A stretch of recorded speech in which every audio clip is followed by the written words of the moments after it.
Hello and welcome to this special council meeting. I'm very grateful to everybody who came out for this. It looked to me like an especially opportune time to engage the public and everybody else who's concerned about housing affordability in Ontario. Madam Clerk, I understand we have regrets from Councillors Adams and Longo. Any others? No, that's all I've got. Thank you very much. Council, are there any declarations of pecuniary interest? Madam Clerk, there are none. Council and the public, our only business tonight is to try to discuss so that I can gather your input, your feedback to all the materials that I've circulated for the last 2 weeks. And just to catch everybody up in case somebody's new, last month, the Minister of Municipal Affairs and Housing, Paul Calandra, wrote to 50 heads of council, and he requested that we prioritize the top 5 housing affordability task force recommendations for his consideration. He also wanted the heads of council to fill out a oppose and support column against every one of the remaining task force recommendations. There were, depending on how you count them, but if you count up the parts of individual ones, you get like 74. They've done 23, and that leaves 51. And so what I'm going to provide him is a letter at his request, as all the other mayors who were asked to are doing. What we think are the top 5 that will do the most good, the fastest, and what we think of the remainder. And this Minister of Housing, like the last Minister of Housing, is still promising to do them all. And he's asked his staff to hurry them up. And as you're going to see, staff and I think most of council, maybe all of council, believe that some of the recommendations either won't do any good or might hurt us. So, whether any of that is true or not, it's very rare for a Minister of Municipal Affairs and Housing to solicit the advice of mayors. I've only been a mayor for 17 years, and it's never happened to me. I'm sure in the history of Ontario it used to happen all the time, but I don't really think so. So we have a top-down system in Canada, the Crown system of government, and it's a very welcome change from what I've been used to. I have often referred to the town as the bottom layer of a 4-layer government cake, and it's unusual for the top layer or the second layer to ask the bottom layer for anything. So there you go. I requested public input from residents associations, the Chamber of Commerce, council members, and called this special council meeting to, I called this special council meeting so that having circulated what I had gathered and having circulated a draft of what I thought of it, I could hear a final reaction to it. And it's due Monday. And if this all works out according to my plan, I'll have all day tomorrow to revise my draft in accord with what we hear tonight. And if necessary, all weekend to continue to write and rewrite the thing.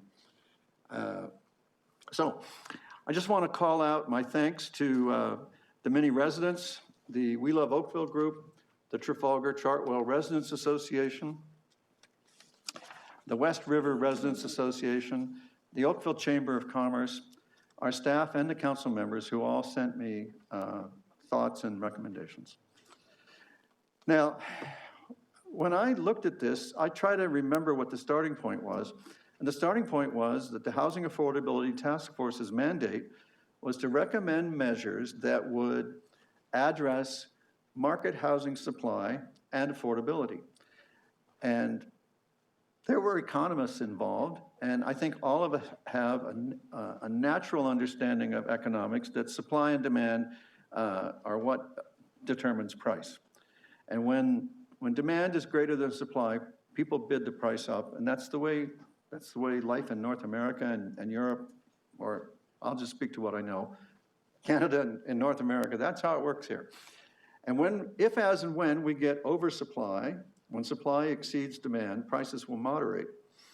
And so the government has set a goal to get to 1.5 million new homes by 2031 with the intention of making supply large enough to get prices to stop going up so fast.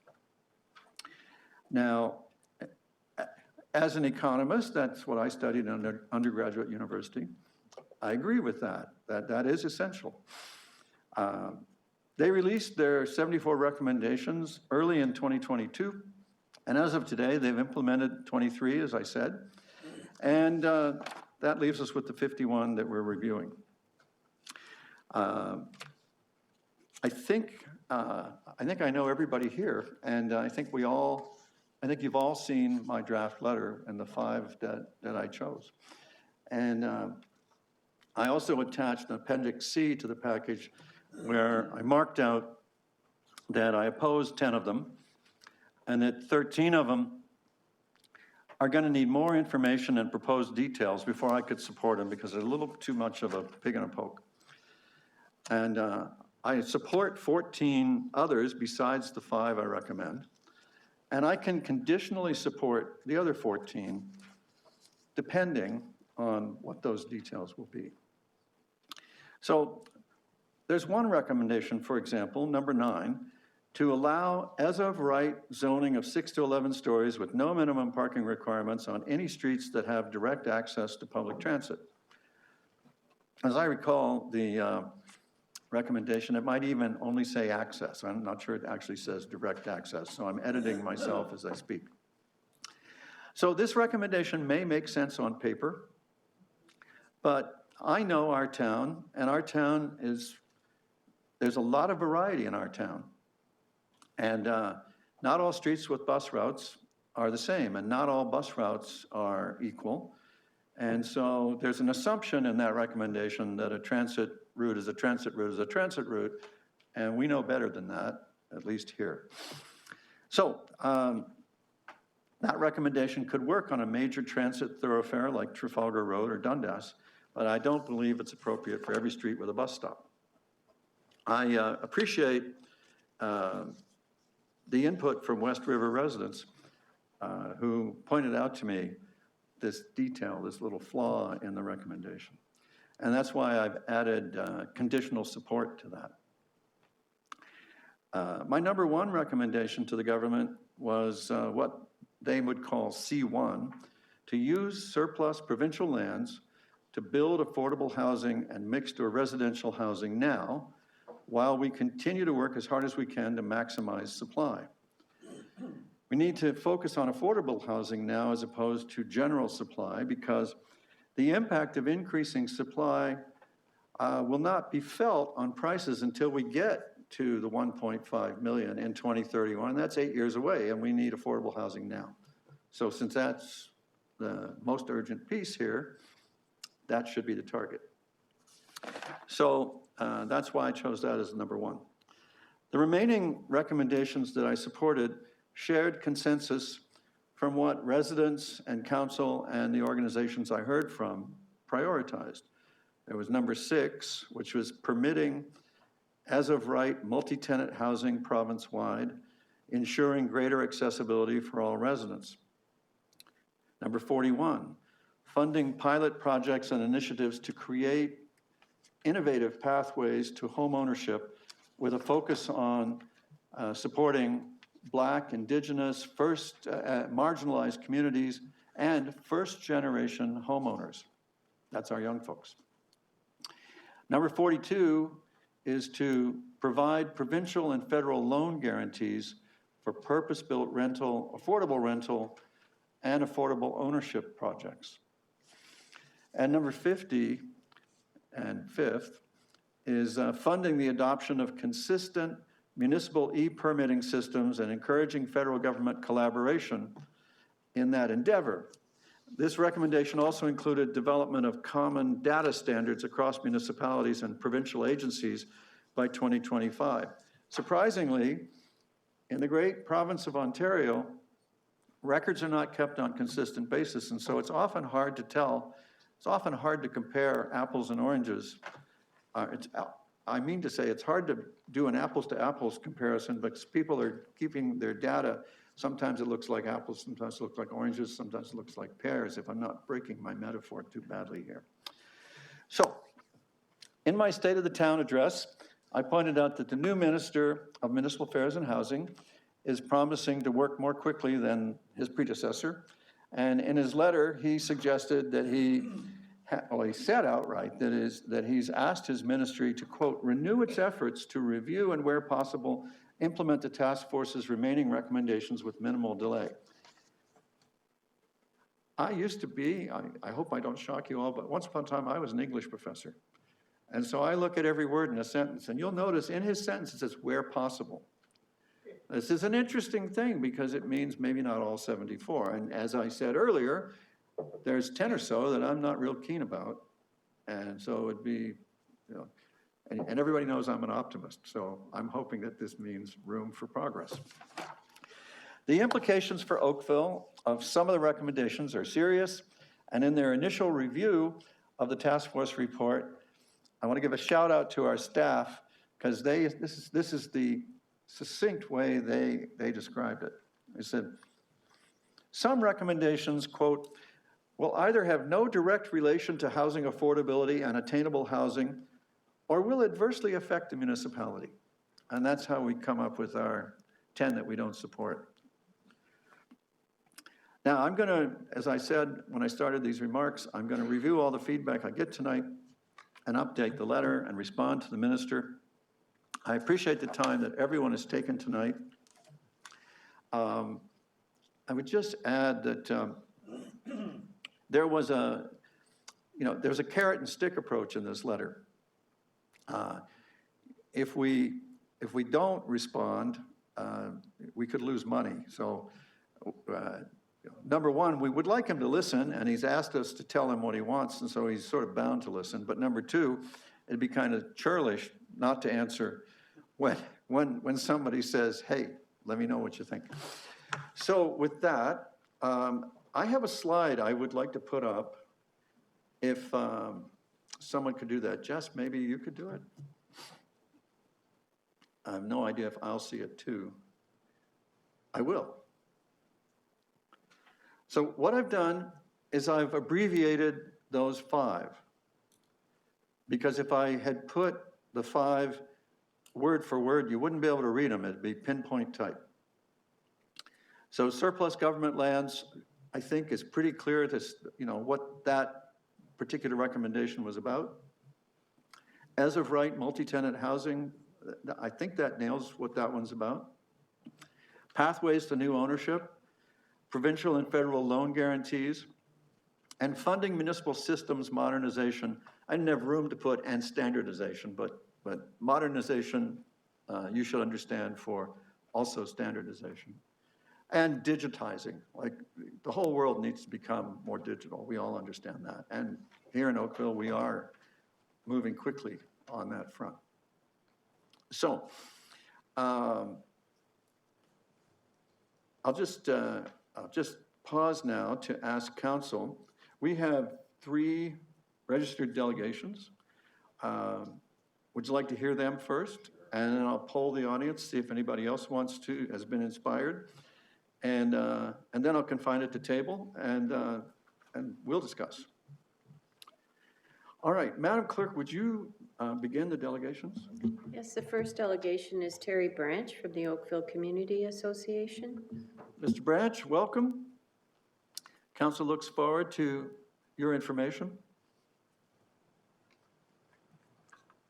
Before you start the clock, I must say thank you. And Well, if you're not near the microphone, the people at home won't hear you. okay, can you hear me now? Yeah. Okay, great. Okay, yeah, just don't want the clock to start on me because we have lots to cover here, and I hope the information I provide would support what you're doing here, or what we are doing as a community in Oakville. Okay, so. Good evening. I have some slides. If you put up the first slide, please.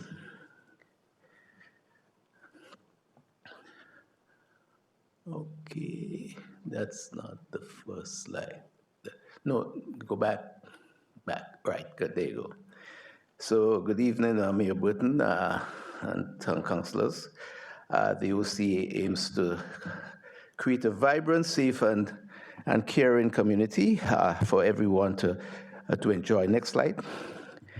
On behalf of the OCA, I am responding to the housing affordability task force recommendation specified by Mayor Burton's letter dated October 13, 2023, addressing Honorable Paul Calandra, who requests from the mayors with the 5 top recommendations. Out of a list of 74, as the mayor said before. Next slide.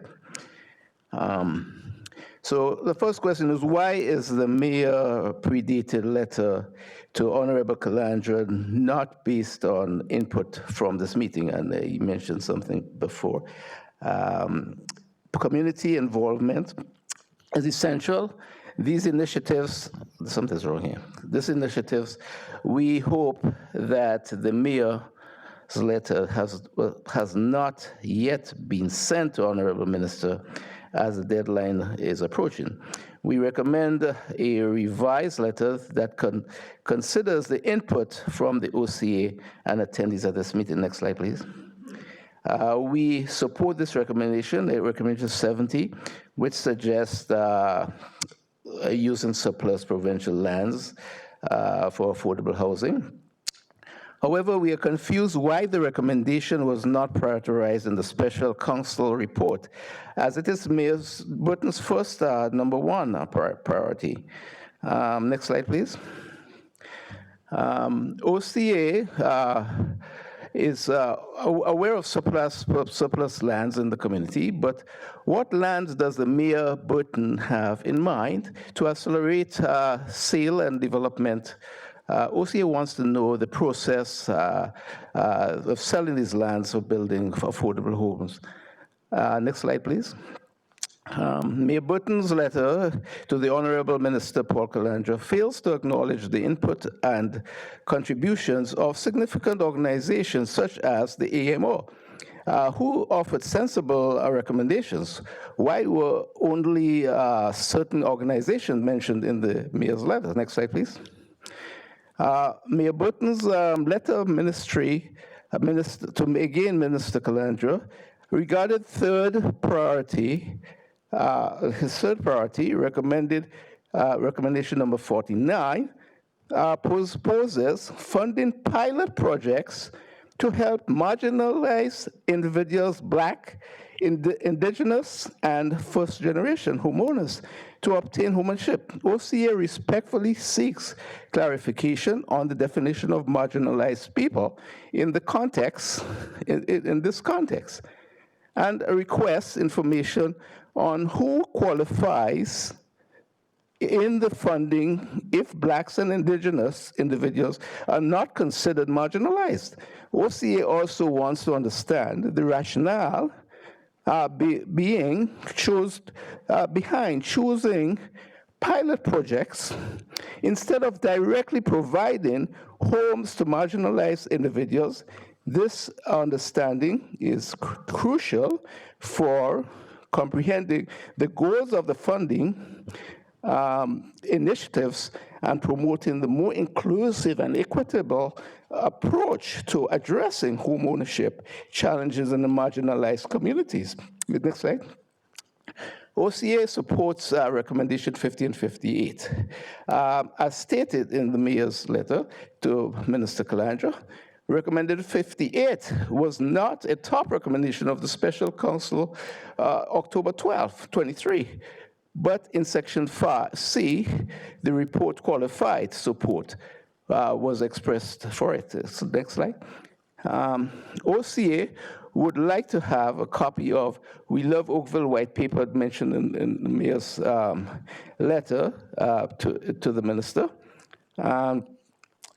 Also, additional, OCA wants clarification on whether the term housing application refers specifically to affordable housing. Next slide. Appendix C lacks originator information. It aligns with Mayor's 5 recommendations, but not with the staff special counsel's report, top 5, as you can see from this table. Kindly clarify the reason for the discrepancy between the Mayor's letter to Honorable Minister Calandra and the staff special counsel report. Next slide. Mayor Burton report to Minister Calandra includes 5 top recommendations, of which he said before, and they're correct, what he mentioned when he started.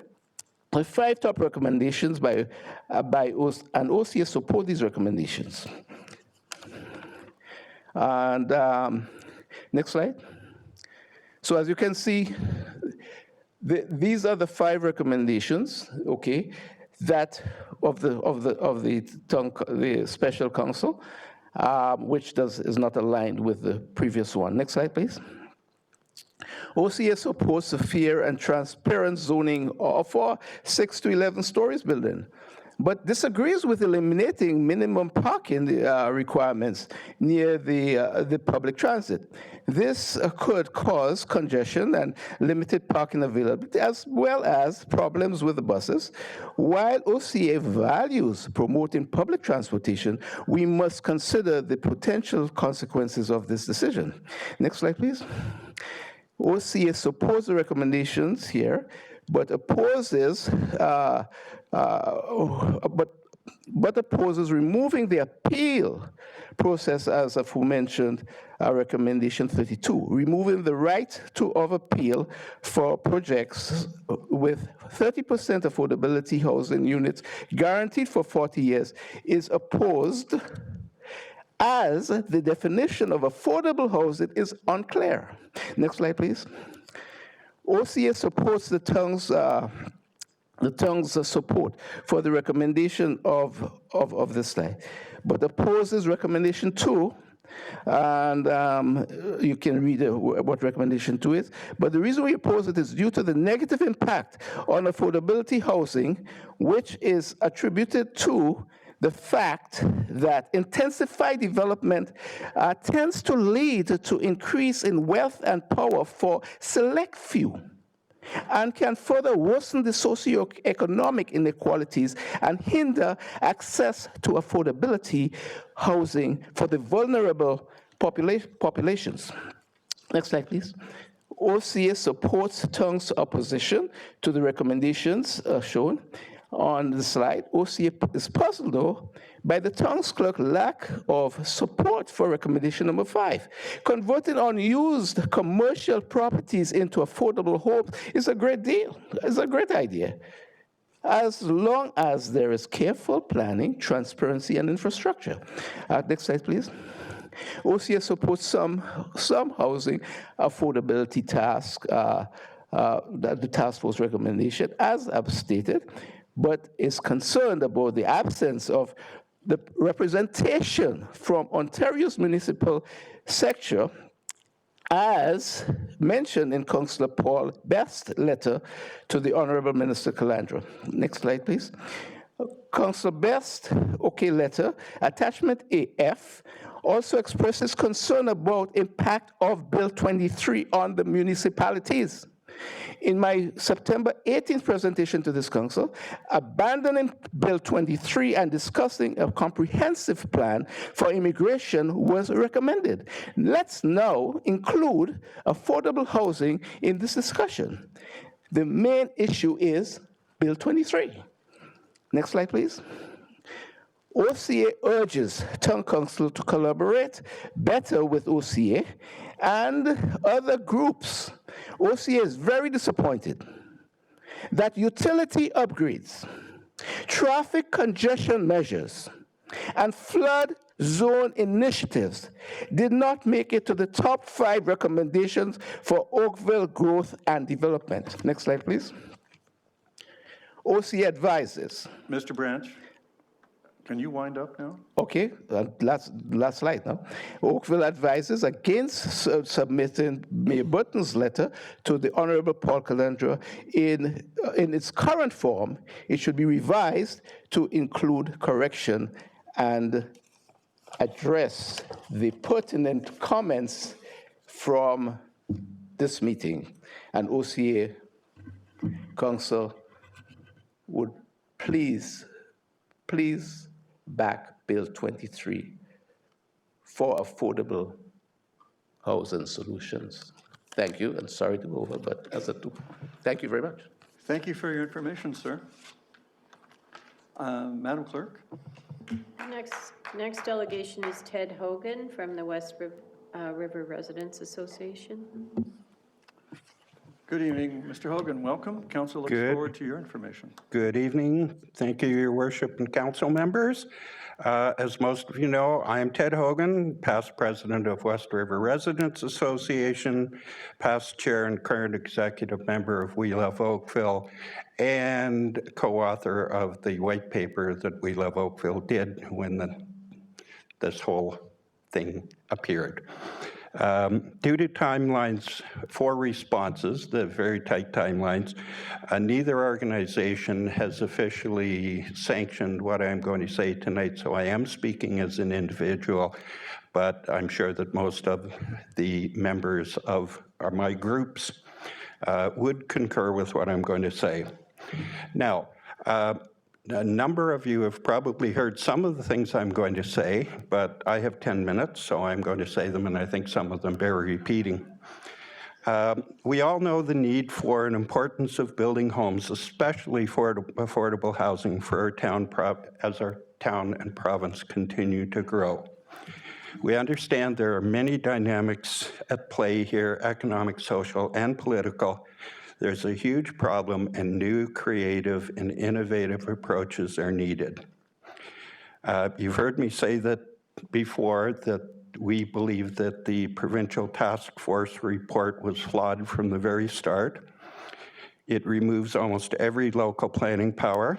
This one-size-fits-all approach is not only simplistic, but undermines any sort of local planning decision-making. It lacks definition, especially regarding affordable. What does affordable really mean? Does it refer to less costly homes for the general population, or is it adequate housing for people who need homes badly? Both are important, and clarity is vital if we are to achieve the desired results. I am encouraged that the province is at least looking at developing clear definitions, and I look forward to some positive outcomes on that. The report also placed full responsibility for achieving results on municipalities with no onus on builders or developers who continue to push for maximum profits. The government's emphasis on supply side enables developers and builders to build more unaffordable housing with no attempt to force lower costs for homes for which there would be demand from people who currently can't afford to buy. It is interesting that after a number of recent hiccups with their plan, the province is now asking municipalities for feedbacks. Unfortunately, it's a little late when they've already gutted so much of our local power to control development locally. I sincerely hope that the provincial government has finally realized the importance of municipal input and cooperation, but honestly, I am skeptical. Generally, I do not support cherry-picking individual items out of a severely flawed report. However, I don't say however very often. I admit there are some recommendations that are valuable to support and hopefully result in some progress. I commend your move to not support a number of the recommendations. I think the number might be a bit small, but it's progress. And I can support most of the response as you've as you're presenting to the minister tonight. However, as has been noted, we do have a difficulty with the number 10 item, which is the right of zoning story for 6 to 11 stories with no minimum parking. I appreciate you moving that down to the list to conditional items. Just for interest, since I've done the homework on this, there do appear to be 9 bus routes in Oakville that run through single-family and detached homes in Oakville. So the implication of that going through could be quite devastating for a number of communities. I do support it on areas like Kerr Street, where there's already a mixed residential, commercial, retail. So I guess you've stolen a bit of my thunder tonight, so I appreciate that, and truly, and I won't take up too much of your time, but I do thank you for your time and consideration. I thank you for listening to us.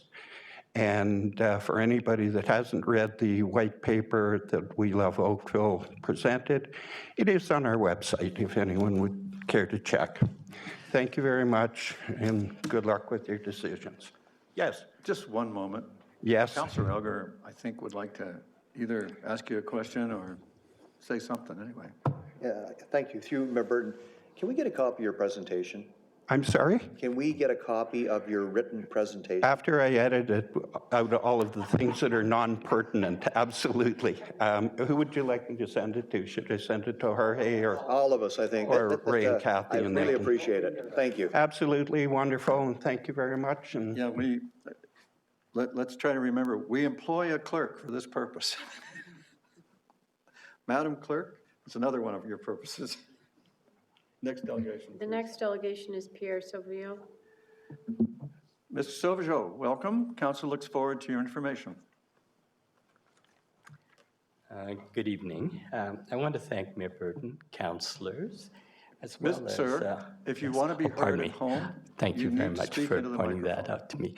I just want to say again, thank you, Mayor Burton, councillors, and town staff for preparing this report, as well as the appendices and the revised Appendix C, which responses to the HATF recommendations.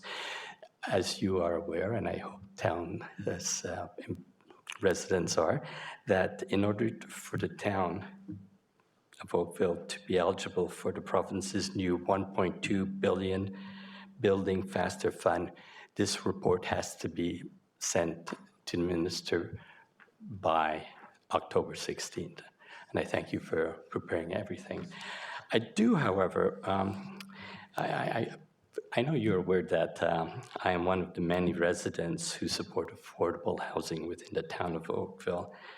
I do not have an in-depth presentation. Basically, I would appreciate if staff or the mayor or whoever can comment on a few items presented in the staff report as well as Appendix B. I know with respect to the staff report on page 3 of 11, recommendation. Mr. Sauvageau, Yes. The purpose of the meeting is to offer suggestions to change the letter and the opposed support ticks on the boxes. Right. We won't be cross-examining staff or anybody.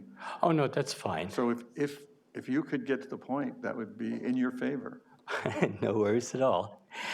I didn't realize the meeting was to comment on your letter itself. One thing in your letter, which I want you to put in a specific appendix, you said, our highly experienced and professional planning and finance staff reviewed the Housing Affordability Task Force report and determined that some recommendations will either have no direct relation to affordable housing and attainable housing, or will adversely affect the municipality. And in quotes, you said, report attached. However, I looked throughout many things I can't find that report. Can it be presented, or did I It was miss something? attached, sir. Pardon me? It was attached, and that's what's driving the 10 I don't support. Okay. Which appendix does that refer to? E. Okay. Just wondered for clarification if you've presented it right now, Appendix E. So it's basically the list of what's supported, not support, and it's the revised. It's E. I'm Mr. sorry. Sauvageau. Yes. We've circulated the draft of the letter and the draft voting up or down on the 51 Right. accomplished recommendations. And we're looking for comment on those two things. Do you have any comment on those two things? Well, specifically, you just mentioned before about this meeting is in regards to your letter. What I'm saying, the letter should specifically state Appendix E and put it as an attachment to your letter, which I have not seen. I don't think the report, the staff report, and all the appendices will be sent to the ministry. You only specifically refer to the attached report. So therefore, I would appreciate if the mayor would change the letter to incorporate this. Thank you for your suggestion. I'm referring to Appendix C in terms of what's attached, because I'm speaking there about, actually, I beg your pardon. I am attaching that, and I thank you for the suggestion. I'll spell it out that it's Appendix E, but it's also reflected in C. Okay. That's how we decided which 10 we don't support or that we oppose. Okay, fair enough. I understand what you're saying now. Oh, good. As you say, I'm always here to learn more, and that's one of the areas which I found a little confusing. And I think also the residents would find it confusing as well.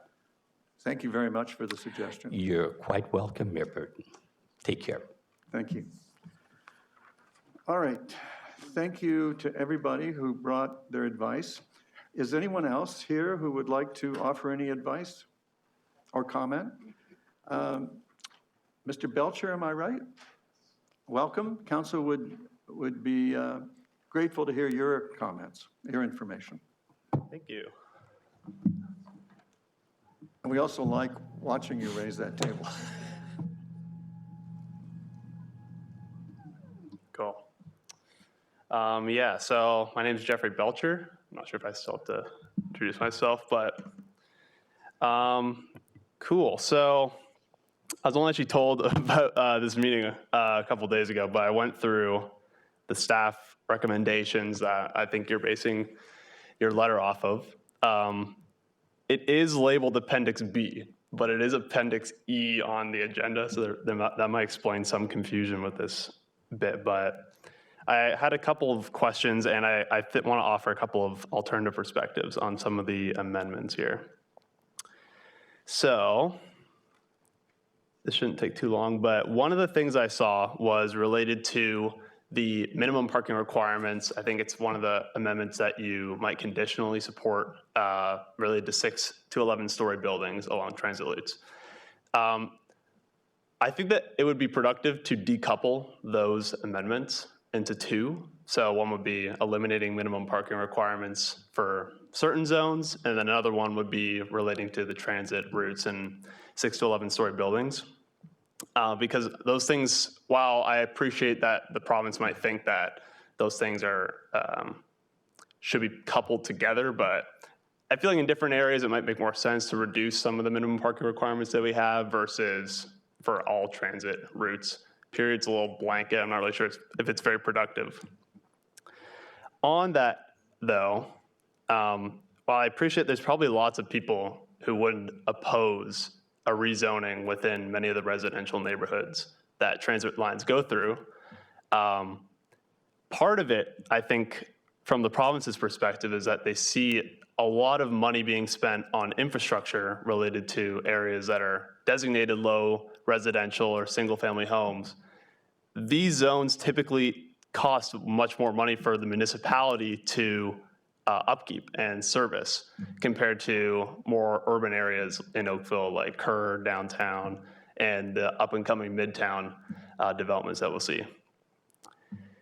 If we're going for bang for our buck housing, a great suggestion would be to rezone bits of these neighborhoods. That should be done in consultation with people who live there, obviously, but it would save the municipality probably a lot of money. It'd probably be good for the long-term health of the town. And it's kind of a tough truth, but in a lot of ways, the urban areas of Oakville do subsidize a lot of the single-family areas of Oakville. And if we do what's called a hectare analysis of the amount of money that each hectare brings in Oakville, we see that a lot of these areas are drains on the town, which isn't anybody's fault, but it is something that probably should be addressed. So I just wanted to put that on the record. On the housing affordability, I think there's a bit of vagueness in this report. While I am a big fan of the report, I think there's a lot of vagueness relating to the definition of affordable housing, which a lot of people have brought up already. Within the report, they say, quote, people in households that spend 30% or more of total household income on shelter expenses are defined as having a housing affordability problem. While there's not necessarily a definition for affordable housing that's agreed upon nationally or internationally, I think that's a great place to start because while I was living in Halifax, a city that faces a huge housing problem that's a lot worse than Oakville right now, oftentimes many students are paying over 50% of their income to rent, which is an insane number. And it's a number that we can change, obviously, over time, but I think 30% is pretty reasonable. And most financial advisors would say that you probably shouldn't live in a place where you're spending more than half your income on rent or something like that, because it's just such an enormous amount of money. I think that's a great place to start. I think on the federal level, there's a bit of debate as to whether we're gonna get a definition for affordable housing. We'll see what that ends up being, but I think that would be a great ballpark estimate of what we should be planning for. The last thing I wanna bring up is related to Amendment 29 and 27C. Just to reiterate, 27 is about preventing the abuse of the Oakville Tribunal in terms of creating new developments. I just want to read a quote from the page here. Quote, throughout our consultations, we heard from municipalities, not-for-profits, and developers that affordable housing was a particular target for appeals, which, even if unsuccessful, can make projects too costly to build. And obviously, affordable housing is a priority for the council. One thing that I think there's a bit of tension between the provincial government and municipal governments is that a lot of times, I'm not necessarily saying that Oakville does this, but a lot of times we see disagreements coming from the communities in a municipality, and they will fight with developers who might be bringing in affordable housing to areas that maybe don't want a new development. I think the term is called NIMBYism. It's a bit more vilifying than I think it's intended to be, but it ends up getting pushed to the municipal government, and then they pass it off to the tribunal because they don't want to make that decision. Again, not saying that anybody here is doing that, but that ends up being a huge problem across Ontario. What this amendment is suggesting is that there should be some penalties if we abuse it. And I don't think that, again, this council's doing that, but I think the position, specifically 29, quote, where it is found that a municipality has refused an application simply to avoid a deemed approval for a lack of decision, allow the tribunal to award punitive damages. That is desperately needed accountability for municipalities. For far too long, I think there's been too much power, too much kicking the can down the road from people in many areas. I think that this should be supported. And I think Oakville should set an example in terms of what this could be, because the Oakville Tribunal is totally backlogged. And there's steps being taken to clear it out, but it's not gonna get anywhere if we don't address the issue of people abusing it. So, so anyways, to summarize, Oakville Tribunal, we should probably fix that up. and some accountability to municipalities is really good. I think we should support that. Affordable housing definitions, we should probably estimate around the 30% of someone's salary or income ballpark of what that looks like, and maybe plan around that. And the minimum parking requirements should probably be decoupled from other policies, since I think there's great benefit in that being applied to not just transit routes, but probably all around the area. So thank you very much. Thank you. You have a question from Councilor Hazard-Thiel. Before we go there, I wanted to give you some assurance that for a very, very long time in Canada, we've had a national standard for the definition and measurement of affordability in housing, and it's been 30% of income, whether rental or owning. And CMHC has used that forever. I exaggerate, but only a little. And the only reason that there's a little bit of a controversy about it is in Bill 23, the province changed the definition of affordability as used in the Development Charges Act to a percentage of the market price as opposed to some measure of income. The 29 largest cities in Ontario, of which Oakville is one, the so-called big city mayors, we unanimously opposed that, and the Association of Municipalities of Ontario also strenuously opposed it. And at the moment, the provincial government has a posting on the Environmental Registry of Ontario, which is where they post things. That's how they post things to get public comment on proposed legislation. And no, they don't always post every piece of legislation there for comment, but this one, they've now posted a proposal to change the definition back to including income, yeah. the 30% income test.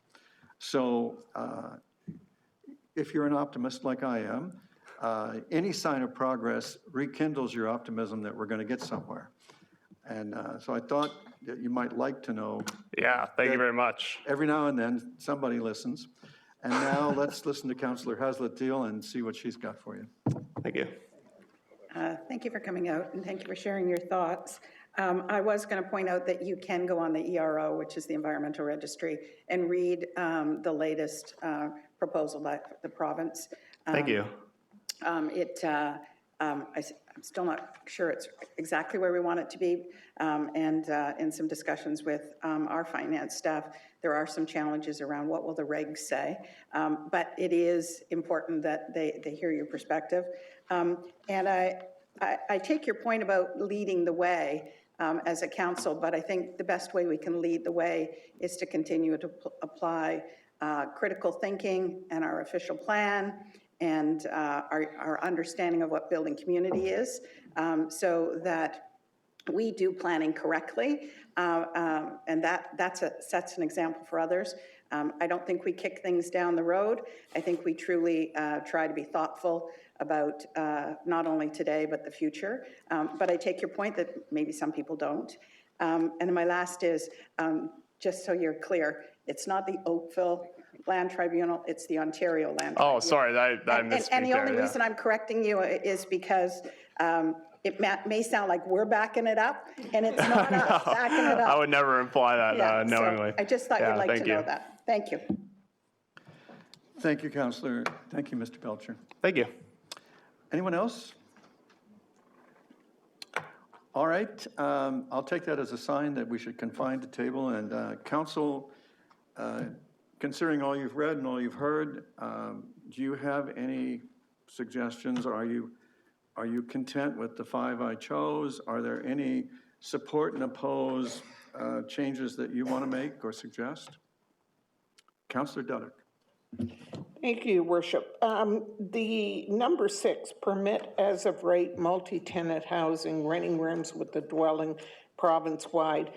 Can we provide some wording attached to that to indicate providing they comply with local bylaws? I'm thinking parking, noise, all the associated things we usually have. that are the tools we have for, like I'm thinking multi-tenant, how are they dealing with the parking associated with that? How are they dealing with, various other aspects? That's my only question. Yeah, our position and staff's position are that zoning still applies. And so where we have parking rules would apply. This is similar to, we'll dive in here a second. What would be the best example you could think of in Oakville of this kind of housing? Wouldn't it be student housing? And if you'll remember, we've had every few years problems around student housing. And our ability to enforce the old restrictions on how many people can be in a house turned out to be non-existent because we have no power of entry. We can't do search warrants or anything like that. So municipal enforcement is very limited in terms of our powers. And so as a result, one of our counselors lives on a street where there's student housing and has for the 20 years that he's been on council frustrated by our inability to get into the house and find the, so there's, those issues will remain. And we've actually been asking the province over my 17 years, often we've asked for enhanced powers and we haven't gotten them. So my fear is that, we could certainly say it, and I'll give it careful thought overnight. It might be worth just saying again. I may even find a way to word it around, as we have repeatedly asked you. There is a principle in what I've drafted here where I'm trying to play nice, which is to say, he asked for the 5 of the 74 that we most wanted to see, and he didn't ask for how I'd like to rewrite them, right? And so I'm torn between, I hear you. Right? And, but you will notice in the draft letter that I do not shrink from making the odd little suggestion, right? But thank you for that, and I will sleep on that one. Councillor Giddings. Thank you, Mr. Mayor. I had a question regarding number 51, where it was enabling municipalities subject to adverse external economic events to withdraw infrastructure allocations if they don't start construction within 3 years. From when permits are issued. That is not on the list. And do we have any, I guess better question for Commissioner Garvey. What opportunity do we have in terms of timing of the permits after the permissions are granted? Well, Councillor, I gave careful consideration to that. And on Wednesday, we had a presentation at Regional Council where you used to serve. And when you look at the projects that have permits and are not yet finished, and you delve into it, what you discover is that they've been held up very often by us, by the municipal side. So it's a difficult argument to make when it's not a clean situation. It's, for example, we would like to believe it's malingering developers sitting on things for no good reason, but when you dive into it, you discover, oh, there's actually issues. And you'll remember Mr. Benson, he said that number is a function of things moving through the system rather than people sitting on things. So there's a, it's hard to get a clean shot at that was the takeaway. Difficult to distinguish Yeah. who's doing what. Well, the audit might not be favorable to us. Fair enough. In terms of, didn't see anything supplied by the province in terms of how we are able to curtail speculators that will purchase pre-built units and ride out the increases and then either operate it as a ghost hotel or an Airbnb, literally taking homes away from people that could have bought them or rent them. Anything through the large city mayor's caucus in terms of dealing with anything like that? Yes, we discuss all these issues that are not in the HATF recommendations that animate every council. And I thank you for recognizing the distinction here that we're commenting on the 74, not on what isn't there. No, I understand, just having talked to a lot of people since the report came out, a lot of these questions are coming up in terms of why can't you do this? Would the province allow you to do that? One of the major costs of having a home is the operating cost. You know, will the province look at improving the Ontario Building Code? So moving forward, it will reduce the cost of ownership as well as doing a solid for the environment. So those are just some of the questions that we'd heard from people. Well, thank you. On the building code, there's good news. Every 5 years, the building code gets updated. It's on track for, I can't remember whether it's 2031 or 2035 to be net zero. The economy is a big system. It's hard to make it do a 180-degree turn in 10 feet. And so you try to move it by degrees, I guess, that's what they seem to be doing. But our voices are being heard on greening up the building code. Which is great. I think we have to have that discussion on an ongoing basis. Yeah. A little pressure never hurts. Never did. Thank you. Councillor Chisholm. Thank you, Worship. Just a couple of questions of clarity. Town does not support. Number 5, permit as of right conversion of underutilized or redundant commercial properties to residential or mixed residential commercial use.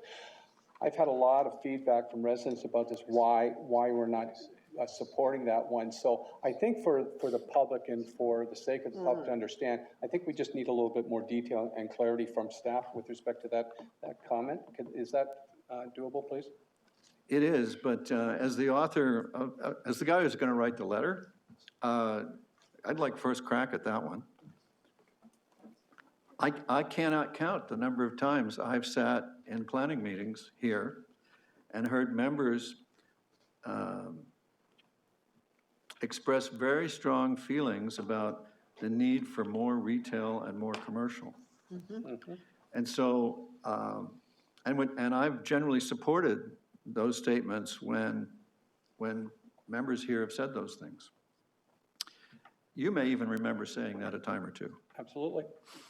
And so I thought, well, it would not be a good look to say here, yeah, convert them, and then in the other hand, say, no, we need it, right? No, that's thank you for the clarification on that one, and I appreciate that, but it becomes an emotional issue with people on affordable housing that when we see vacant lands and a building sitting there, why not? And I think that's the challenge that we have to explain that to our public. One of our delegates mentioned NIMBYism. You may remember, I know you will remember, the underutilized strip plaza that wanted to put apartments, rentable, affordable apartments on top. And you may remember that the neighborhood didn't like that. Yep, I understand. And my last question on the town-supported recommendations was, just help me out here, number 49, Ministry 49, 41, we innovated pathways to home ownership for Black, Indigenous, and marginalized people and first-generation homeowners. Is there a reason why we specific mention those cultures and those issues? Why not just marginalized people? Why do we need to put all the well, you've got to remember, we didn't write that. I know, so you're just pushing it back to the province. They wrote it. Yes, correct. And they wanted to know, do you support or oppose that?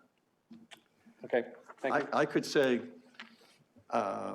we could quibble over how to carve that up. I would have thought, but you know, Well, I can appreciate that because we're looking at all Ontario and, you know, and I can appreciate that. So maybe I'm just looking at the Oakville situation. Okay, that's fine, thank you. okay, thanks. Councillor Knoll? Thank you, Your Worship. In general, I do support the recommendation, and I would be happy to give you the motion to adopt the recommendation if you want one. But I do have a concern that was expressed by Councillor Duddick earlier, and that is with respect to the issue of, where is this one here? Number 7, the multi-tenant housing, renting rooms within a dwelling. So I think there was a pretty fine point on it. I think you agreed with the points, but I think it's just to give it an extra vote, but also to say that I do support it in principle. I support this initiative in principle with some clarifications, because I think the idea of renting rooms is not only great from a perspective of creating additional housing opportunities, but it's also a way to keep people, senior citizens in particular, in situ, because it allows for home sharing, which is something that a task force that I chaired years ago recommended that we strongly embrace. However, as a ward that is heavily impacted by rooming houses, and a week does not go by that I don't have some sort of complaint, there needs to be some very strong wording here that would stipulate with strong regulations around, as you stated, access, inspection, licensing, et cetera, because we need to make sure that while we support this idea, this concept, we don't support the problems that come along with it. And particularly, it's the student housing, which we want to make sure there's lots of, but it needs to be safe and it needs to be fair to the community. But also, I think in this section, we need to be careful to separate that from Airbnb as well, because Airbnb, which is becoming the plague of our community as well, these Airbnb units, which would, I think, with this very general statement, fall in there, unless there was some clear definition, and we certainly do not want to be encouraging more Airbnbs at this point, because they cause a whole plethora of problems in our community. So again, I support the initiative. I'm happy to move it, but I would strongly recommend that as you have your contemplative moments this weekend, that you consider adding some wording to really put a fine point on what that looks like. Okay, 2 things. Thank you for the suggestion. I've made a note to work out wording commentary around the necessity of strong regulations around safety and well-being. Okay. And I gladly accept your motion to endorse the proposed response. Would you consider adding, safety and well-being obviously are fantastic, but would you consider adding neighborhood impacts? Because that would be things like parking, the Airbnb, et cetera. So just to be clear, because the issues that we hear, and honestly, I hear a lot of complaints about rooming houses, and it's not that the kids are living in the neighborhoods. It's the way that they're living in the neighborhoods, and it's not their fault. It's the people that are running these rooming houses. So I would greatly appreciate if you could consider some wording around neighborhood community impacts in general, but parking is clearly one of them. I'll think about it. Community impact becomes so vague, I'm not sure. That's why I'm saying consider wording in that vein. I don't have the wording for you, but if you could But since you're fastened, the example you fastened on was parking. Yeah, that's one of them. That'll be my sort of starting point to figure out the words, to try to track to what you're saying. Thank you. Is there anyone who would, just to get the motion on the floor, is there a seconder for Councillor Knoll's motion? Sure. Councillor Elgar, thank you. Councillor McNeese, then Councillor Haslett-Thiel. Thank you, Councillor Knoll. Thank you, Your Worship. Just a couple small technical comments here. Could I just beg you to move your microphone or something so that your voice will pick up? People at home will thank you, and so will I. Okay, I'll try that. So number 24, allowing wood construction. So I see that in the updated chart, we've got an asterisk there and we've got a grayed out block to support. And the asterisk is supposed to mean that recommendations with asterisks have been implemented.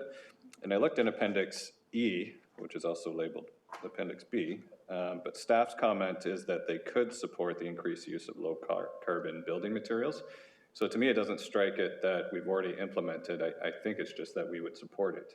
if I'm understanding the methodology here. Because I believe the building code doesn't even support that yet, so. Well, actually, Commissioner Garby, before I make so bold as to say, I heard that wood structures have been permitted higher than before. Do you want to correct me or anyway, clarify this point? Through you, Mr. Mayor, you said it eloquently. The structures, allowing wood structures higher than was previously mentioned has been implemented, which I think was the intent behind the words of already implemented. So I can't remember how high you can now go, but you've, depending on how high you wanted to go with wood, you've got part your wish. Okay, yeah, I mean, I think it's just, for clarity, it's just support, but technical issue. So either way, I think we're showing that we're in favor of it. And then back up to number 9, the as of right zoning for 6 to 11 stories with no minimum parking standards.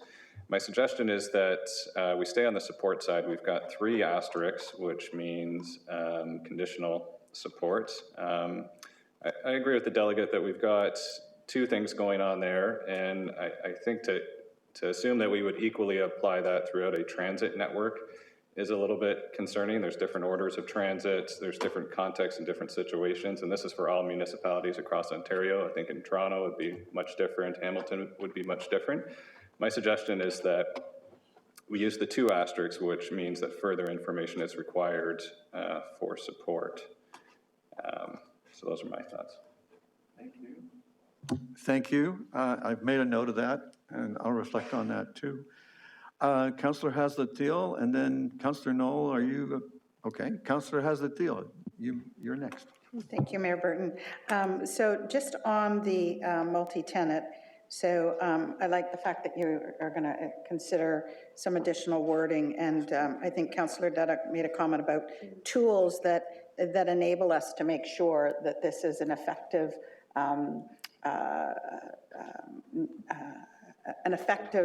process in place. I had a recent situation and was advised that if, in fact, they did take out a license, that we had the right to enter. And that was one of the reasons that the licensing had been put in place in the town of Oakville, that we had an opportunity to enter and therefore could worry about fire safety and those elements. So we may want to just verify that with municipal enforcement because safety and well-being, in my mind, and the tools to ensure a positive environment for all is important. Councillor, on the licensing, as Mr. Barry has often explained, the issue is that if they don't take a license. Right, I understand that. And so they don't. Right, but this is now going all the way to as of right, so the licensing becomes moot.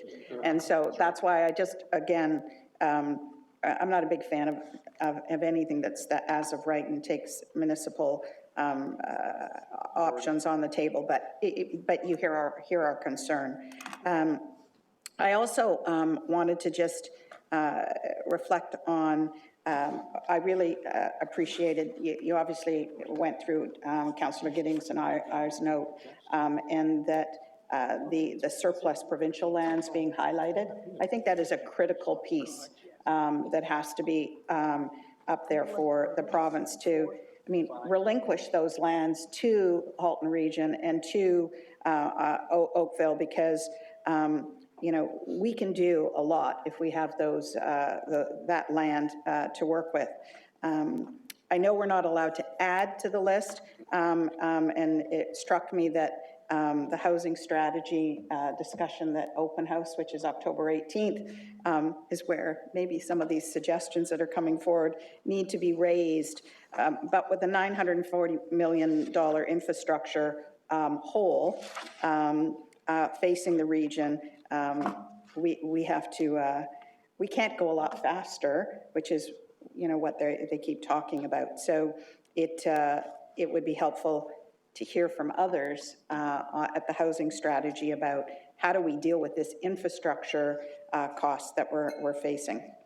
But overall, I'm appreciative that you gave us the draft in advance, and I do have one request, and if there is a letter from the OBCM on their recommendations on the affordability definition, if that could be circulated to council, that'd be terrific. There's no letter. We've been meeting directly and arguing in person. Okay, just thought I'd clarify in case there was one. Thanks so much. For some reason, sometimes that works.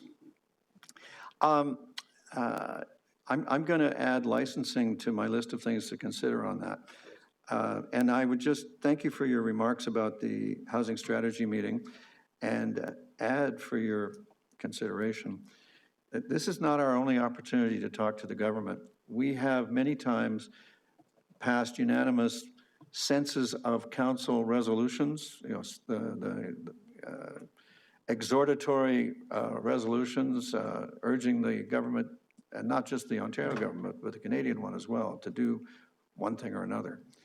And we haven't always been ignored either. So after the housing strategy, there may be an opportunity to send another letter.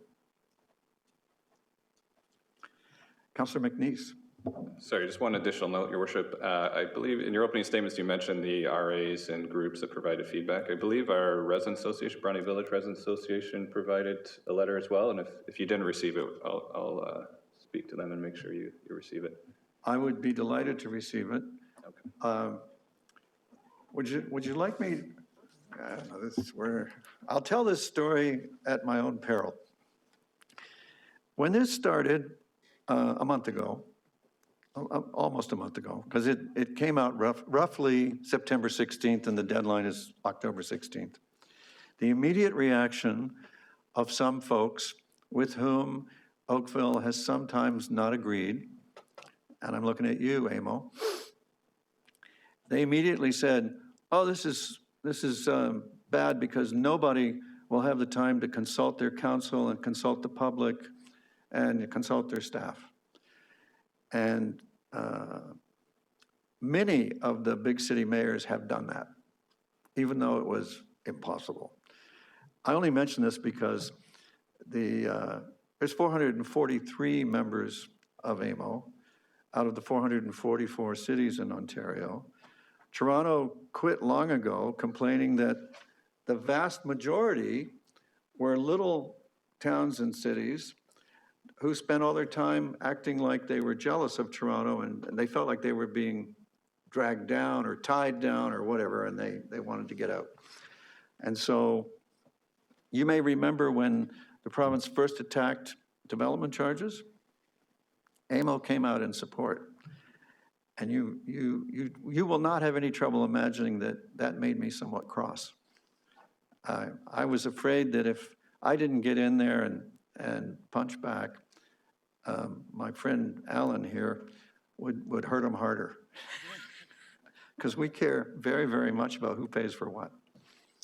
So I thought it was important to show AMO, hey, us big guys aren't that slow. All right, Councillor Knoll. Thank you, Your Worship. I forgot a note that I wanted to make. It doesn't change my support of the resolution, but the term first-generation homebuyers concerns me. It isn't first generation, I don't think. Yeah, it is. It says first-generation homebuyers, okay, which by definition means people who buy homes whose parents hadn't previously owned a home. I quadruple-checked that definition in typical nomenclature in the building world. First generation, yeah, right. Yeah, so I'm wondering. I imagine the sentiment is, because I can't find any caveats around that. I imagine the sentiment of the province is first-time home buyers, but I'm wondering if maybe you could add some wording around that to say that this is how we're considering that point, because it's not really fair to say to somebody whose parents may have owned a house at some point that doesn't allow them to participate in any kind of incentivization that might exist for pilots. There is, I hear you, and I'll reflect on it. My sense of this is they're looking for something that would be means tested. Yep. So it may not matter what we say. Yep.